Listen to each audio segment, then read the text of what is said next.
Question number 19.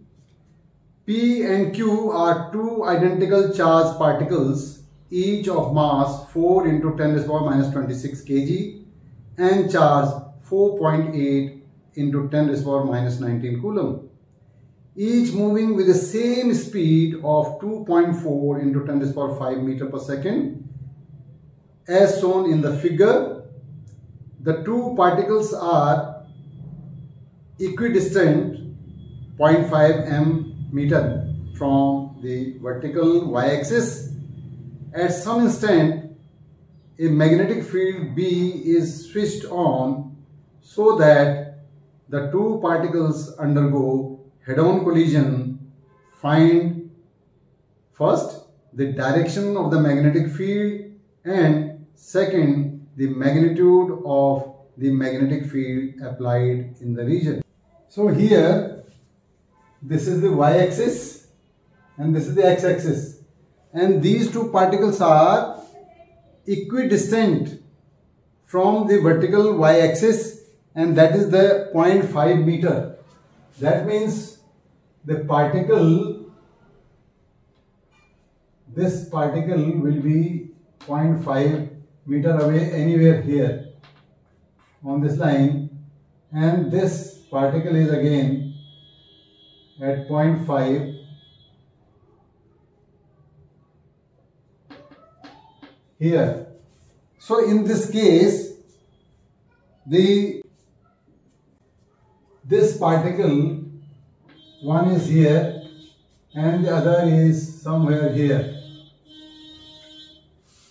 So they are to head-on collide. They have to collide on head-on.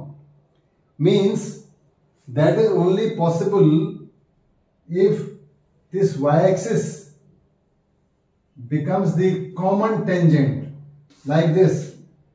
So one is moving from this way and the other is moving this way. Then and only then at this point their head-on will be there. So means you can say this will be the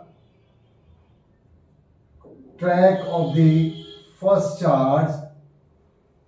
So we can have here the radius 0.5, so it will be somewhere here. It will move like this, and similarly this will come like this and move like this. So this particle will move like this and this particle will move on this track, and this will be the point of head-on collision, that is the common tangent y at this point. So here we can have the magnetic field will be, since the velocity is this way and the force is acting this way, so the formula is QV cross B for the force. That means the direction of the magnetic field will be in such a way that the force is moving in this direction, force is applied in this direction. So in x-axis, the current is moving in x-axis and the force in this direction. So this is the situation. So here the magnetic field will be inward, and here the current is moving this way.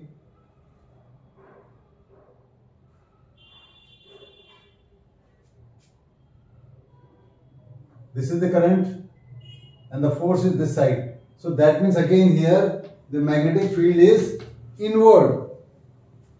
The magnetic field is inward. Now what is the value? That will be equals to the centripetal force will be mv square by r. So these two forces will be equal.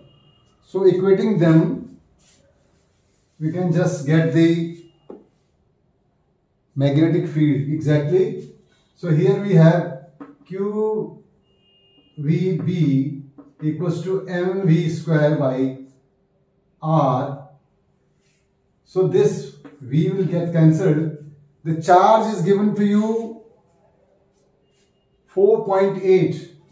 The Q is 4.8 into 10 to the power minus 19 coulomb. The mass of each is given 4 into 10 to the power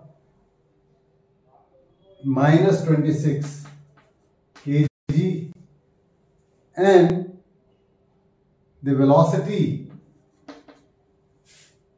is given 2.4 into 10 to the power 5 meter per second. Now substituting these values,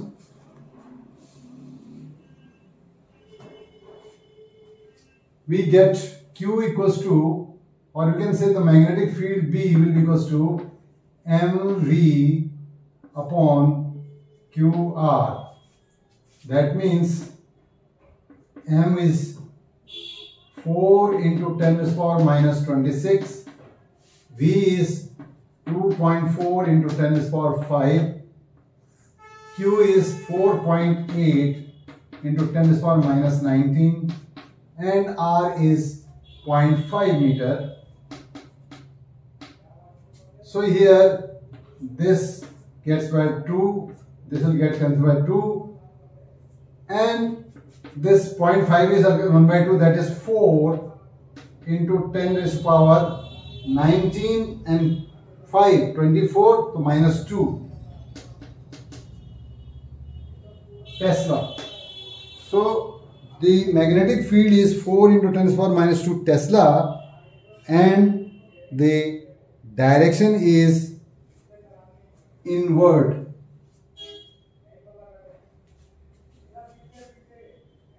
Q V cross B will be this direction.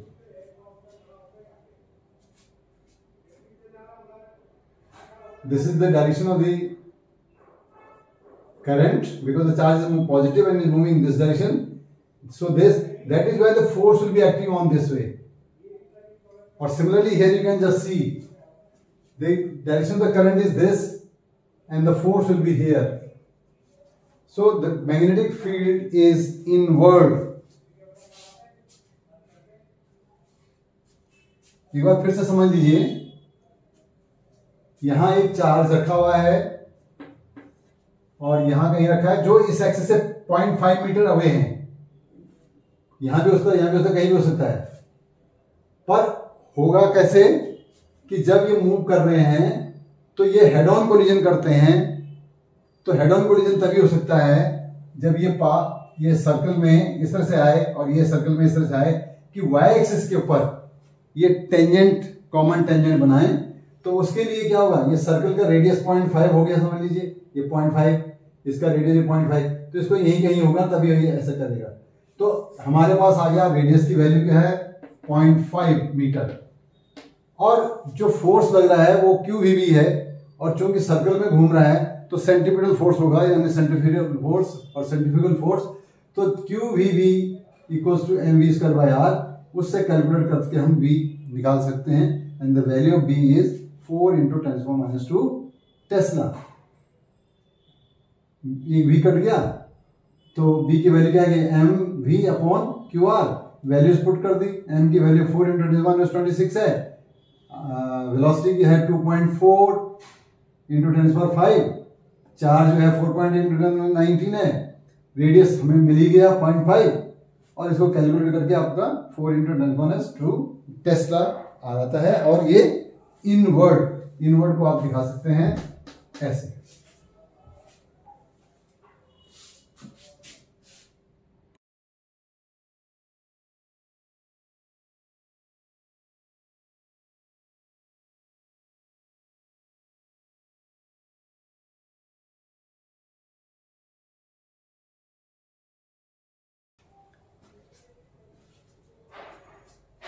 Questions को आप जो videos हैं उनको बड़े ध्यान से देखिए.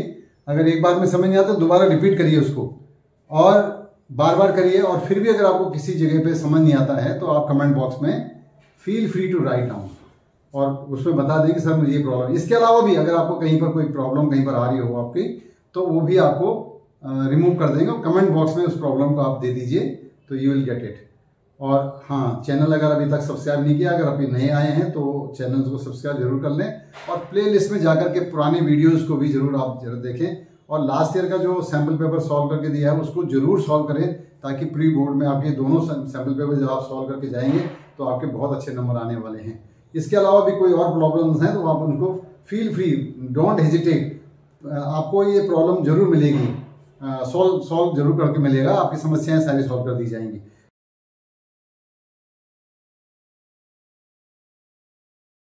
So now we'll come to question number 20.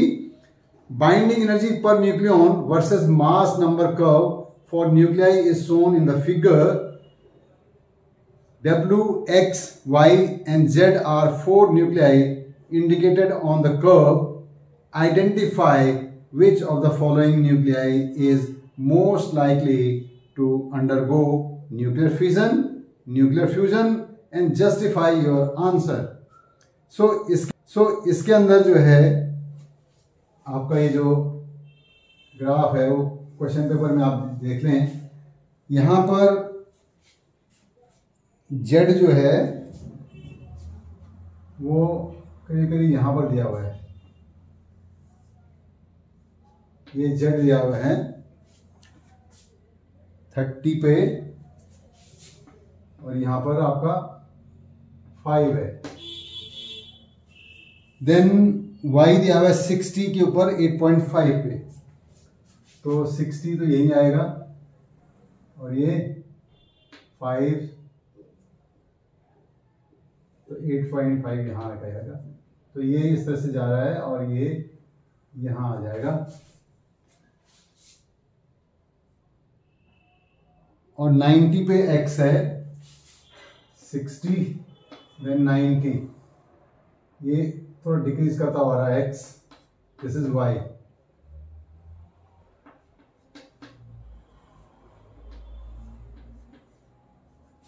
Then W is 190, ये 90 हो गया, तो करीब करीब इतना ही और जाके थोड़ा आगे जाएगा, 100 आगे, यहाँ पे 190 आ रहा है, एंड दैट इज W, और ये 7.5 पे है, तो ये 5, 6, 7.5 पे ये यहाँ पर आता है, तो that is decreasing slightly slowly, और दिस इज W।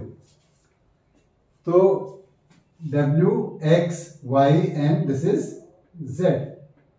ये अराउंड 30 है, ये अराउंड 60 पे है, ये अराउंड 90 पे है, और ये 190 पे है। और जो Z है that is around 5, W is 7.5, ये जो है वो 7.5 पे है, 7.5 पे है, और जो आपका X जो है वो 8 पे है, X जो है वो 8 पे है, और ये 8.5 पे है। ये ग्राफ पे आप आराम से देखिएगा वहां पर, तो ये एटॉमिक मास नंबर होता है, और यहां बाइंडिंग एनर्जी पर न्यूक्लियन होता है, राइट। अब उसको आइडेंटिफाई करना है आपको कि किस केस में न्यूक्लियर फिजन होगा, न्यूक्लियर फ्यूजन होगा। तो सबसे पहले देखिए, फिजन कहां पर होता है? हैवी न्यूक्लियाई जो हैं क्या करते हैं, जब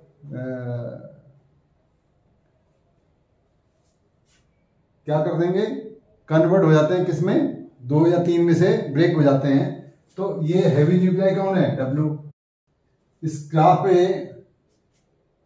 देखिए Y और X तो स्टेबल होते हैं जनरली, ये हैवी न्यूक्लियाई है, ये मोस्ट अनस्टेबल होते हैं।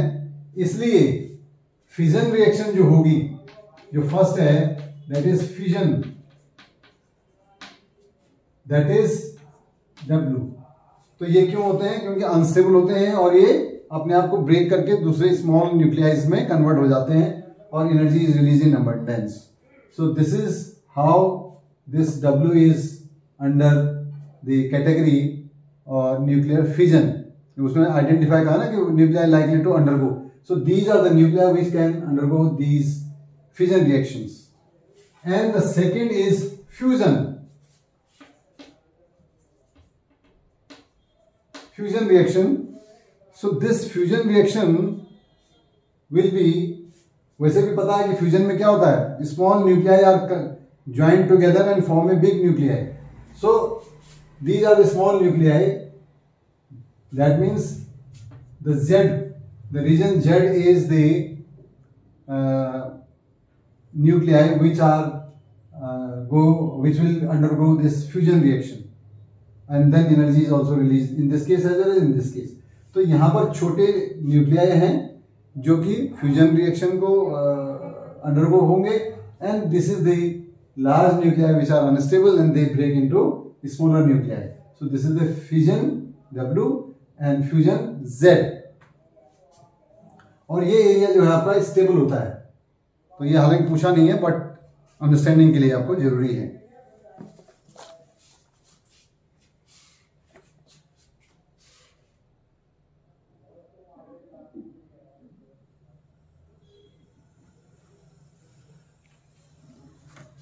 One more thing you can say कि इनका जो बाइंडिंग एनर्जी पर न्यूक्लियन जो है वो XY से कम होता है, और जो W वाला है उनका जो बाइंडिंग एनर्जी पर न्यूक्लियन जो है वो भी कम होता है उससे जो 90 वाले से है. तो वो इस तरह से जो है, ये आप और एक चीज समझ सकते हैं कि इनकी बाइंडिंग एनर्जी पर न्यूक्लियन क्या है, ज्यादा है ना, आप देखिए ध्यान से, और ये कम है और इसकी भी कम है इनसे. वो ग्राफ से एकदम क्लियर लग ही रहा है.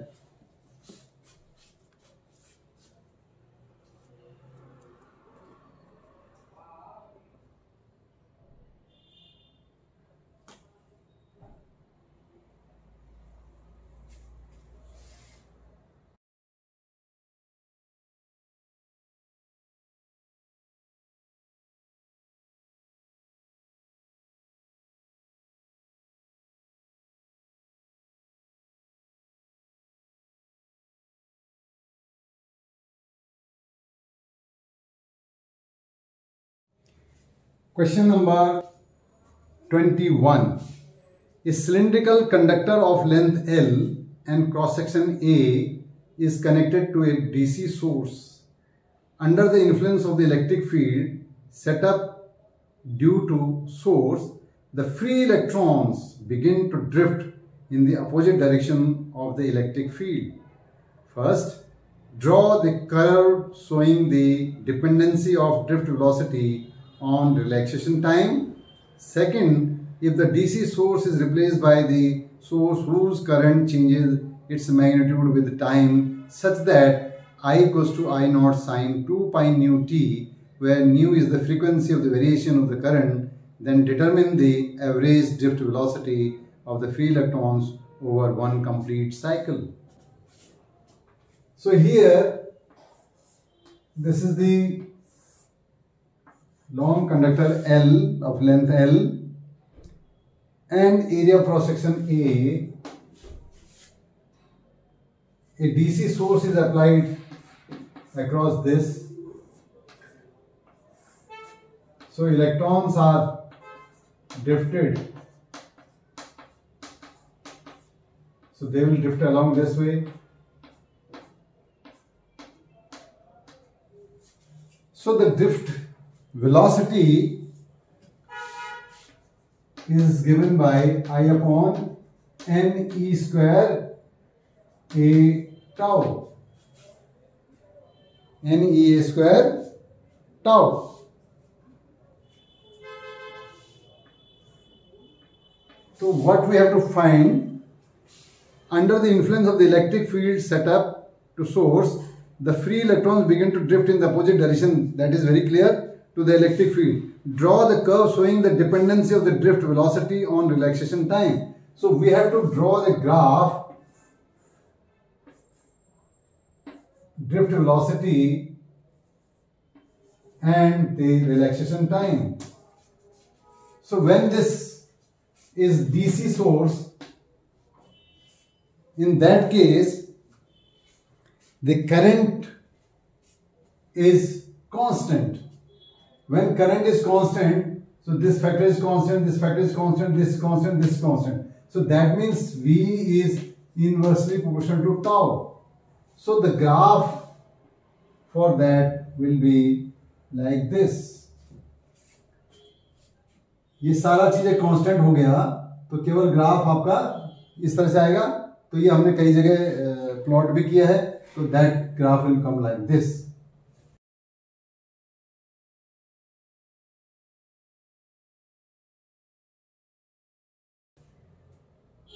अब इसके बाद उसमें सेकंड पार्ट है कि when the DC source is replaced by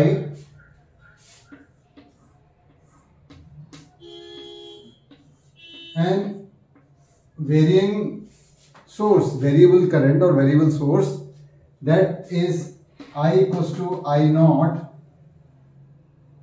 sine 2 pi nu t, sine 2 pi nu t, 2 pi nu t, that is omega t can say. तो यहां पर क्या होगा? In first half cycle the direction of current will be this, and the other half cycle the direction will be reversed. That means in the first half cycle the electrons will be moving in this direction, and in the second half cycle the electrons will be drifted in the opposite direction. So the net velocity in the whole cycle, complete cycle, will be V minus V, that is 0. एक बार ध्यान से देखिए, यहां DC है, so continuously the direction is same, and so they are getting a certain velocity which is governed by this. यहां पर DC होने से I constant था, ये सारा फैक्टर constant हो गया. That means we can say some k upon tau. So that is inversely proportional to tau. So graph between tau and V will be like this. But in the second case, this DC source is replaced by AC source, you can say, or the variable source, in which the current is varying like this, I naught sin 2 pi nu t. अब इस 2 pi nu t में होने से क्या होगा कि जो first half cycle है ये वाला, उस समय अगर ये पॉजिटिव होता है तो इधर ये इलेक्ट्रॉन क्या होंगे, इस तरफ ड्रिफ्ट होंगे, और जैसे ही नेगेटिव सेकंड हाफ साइकिल में नेगेटिव होगा तो इलेक्ट्रॉन इस बार इधर ड्रिफ्ट होंगे. तो एक कंप्लीट साइकिल में एक बार इलेक्ट्रॉन की वेलोसिटी इधर है, अगली बार इलेक्ट्रॉन की वेलोसिटी इधर है. So the net velocity will be vector sum of these two. So v minus v, that is equal to 0. So the net velocity in the complete cycle will be 0.